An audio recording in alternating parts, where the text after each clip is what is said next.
عزیزان گرامی، ہم تاریخ کیسے بتائیں آج لوگوں کو؟ جنگ آزادی میں 30,000 علماء اہل سنت کو درختوں پر لٹکایا گیا تھا، دلی سے لے کر کشمیر تک درختوں پر علماء کو لٹکایا گیا تھا۔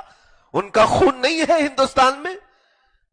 اور یہاں پر انگریزوں کے خلاف سب سے پہلے فتویٰ دینے والے علامہ فضل حق خیر آبادی، جن کا نام تک نہیں لیتے یہ ظالم، آج دلی کی جامع مسجد میں آپ نے سب سے پہلے فتویٰ دیا تھا انگریزوں کے خلاف، ان سے جہاد کرو، اور اس فتوے کی پاداش میں سزا میں آپ کو کالا پانی کی سزا دی گئی۔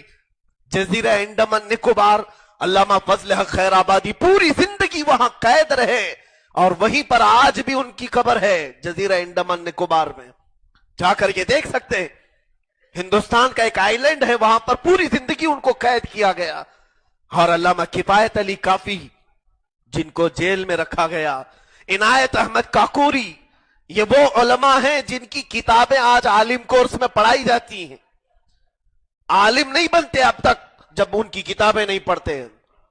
اور علامہ کفایت علی کافی کو بھرے چوراہے میں لا کر کے انگریزوں نے پھانسی پر چڑھایا، سولی پر چڑھ کر کے بھی آپ نے گلے میں پھندا ہے تب بھی لوگوں سے کہا تھا، اور اپنے آخر میں ایک نعت بھی گنگنائی تھی۔ نعت بھی حضرت کفایت علی کافی رحمت اللہ تعالی علیہ نے سارے لوگوں کو میسج دے کر کے کہا تھا، بلبلیں اڑ جائیں گی سونا چمن رہ جائے گا، بلبلیں اڑ جائیں گی سونا چمن رہ جائے گا۔ اور پھر یہ کہتے تھے، اطلس و کم خواب کی پوشاک پہ نازا نہ ہو، اس تنے بے جان پر خاکی کفن رہ جائے گا۔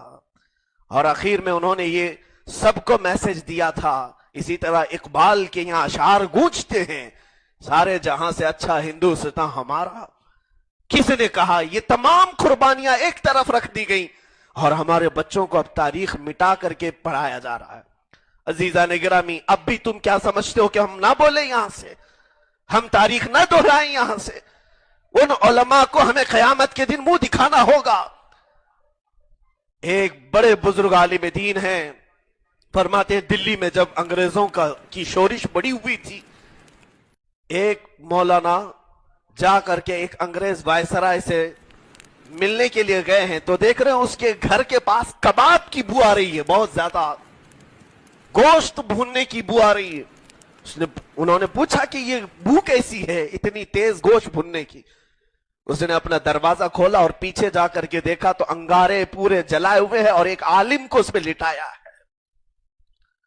یہ تمام ظلم و ستم ہمارے ساتھ کیے گئے ہیں، اور پھر آج ہم سے قربانیوں کی بات پوچھ رہے ہو، اور پھر ہماری تاریخ کے بارے میں کہہ رہے ہو کہ ہم دیش بھکت نہیں ہیں۔ میرے عزیزوں، دیش بھکتی کا راج الاپنے والے وہ اپنی طرف سے الاپیں، ہمارے لیے اتنا ہی کافی ہے کہ ہمارے یہاں پر غریب نواز ہیں، ہمارے لیے یہاں نظام الدین اولیاء ہیں، ہمارے لیے یہاں قطب الدین بختیار کاکی ہیں، ہمارے لیے یہاں صابر علاء الدین کلیری ہیں، ہمارے لیے یہاں امام احمد رضا خاں ہیں، بڑے بڑے اکابرین ہمارے لیے ہیں، وہ ہمارے سروں کے تاج ہیں۔ تو جن کے اتنے سارے بزرگوں کا ماننے والا کبھی ان کے وطن کے ساتھ بے وفائی ہرگز نہیں کرے گا، کبھی بے وفائی نہیں کرے گا۔ اگر ہندوستان سے ہم نے بے وفائی کی تو گویا کہ ہم نے غریب نواز سے بے وفائی کی ہے، اگر ہندوستان سے بے وفائی ہوئی تو گویا کہ ہم نے امام احمد رضا خاں کے وطن سے بے وفائی کی۔ ہم سے بے وفائی کی کیسی